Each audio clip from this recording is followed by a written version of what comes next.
পহেলা বৈশাখে ঢাকা বিশ্ববিদ্যালয়ের চারুকলা অনুষদের আনন্দ শোভাযাত্রার মোটিফ নির্মাণে নেতৃত্ব দেন চারুশিল্পী মানবেন্দ্র ঘোষ। সেটাই যেন কাল হলো তার। মঙ্গলবার রাতে শিল্পীর বাড়িতে আগুন লাগিয়ে দেয় দুর্বৃত্তরা। ঘটনার তদন্তে করা হয় ৬ সদস্যের কমিটি। অনুসন্ধানে নামে আইনশৃঙ্খলা বাহিনীও। বুধবার রাতে এই ঘটনায় মামলা দায়েরের পর সন্দেহভাজন হিসেবে আটক করা হয় নিষিদ্ধ ছাত্রলীগের ৬ নেতা সহ ৮ জনকে। পুলিশ সুপার ইয়াসমিন খাতুন জানান, আটকদের জিজ্ঞাসাবাদে বেরিয়ে আসবে রহস্য। একই সঙ্গে শিল্পীর নিরাপত্তা নিশ্চিত জোর দিচ্ছে পুলিশ।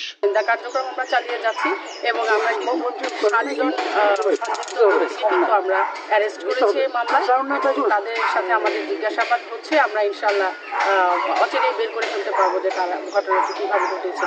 এখন পর্যন্ত আমরা যাদেরকে গ্রেফতার করেছি তাদেরকে কিন্তু আমরা এই মামলায় সাসপেক্ট হিসেবেই গ্রেফতার করেছি। আমরা আসলে সার্বক্ষণিক নিরাপত্তা কিন্তু তাদেরকে দিচ্ছি। তাদের এই বাড়ি কেন্দ্রিকে কিন্তু আমরা নিরাপত্তা রেখেছি।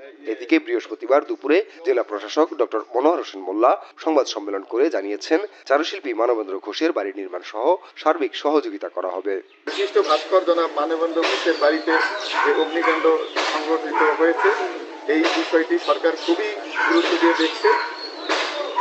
সরকার এই ক্ষতিগ্রস্ত পরিবারের প্রতি খুবই সহমর্মী আছে। সরকারের পক্ষ থেকে ক্ষতিগ্রস্ত এই ঘরটি জেলা প্রশাসনের মাধ্যমে পুনর্নির্মাণ করে দেওয়া হবে। শিল্পীর বাড়িতে আগুনের ঘটনাকে মত প্রকাশ ও শিল্প চর্চার উপর এক ভয়ানক আঘাত উল্লেখ করে দোষীদের দৃষ্টান্তমূলক শাস্তির দাবি জানিয়েছেন স্থানীয় সংস্কৃতি ও মানবাধিকার কর্মীরা।